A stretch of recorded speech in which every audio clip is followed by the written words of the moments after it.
Бур'ян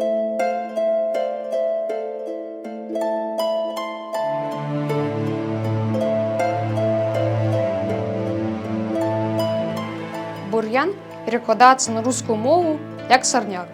Гэта агульная назва буйнасцябловага пустазелля. Азначае травяністыя расліны, якія засмечваюць пасевы культурных раслін на сельскагаспадарчых угоддзях, а таксама густыя зараснікі непатрэбных траў. Прыклад ужывання. За гумном на высокім узгорку тырчыць аброслы бур'яном нямецкі дот яшчэ з Першай сусветнай вайны. Гэта цытата з твора беларускага пісьменніка Янкі Брыля. Этымалогія слова вельмі няпэўная, яно лічыцца няясным па паходжанню.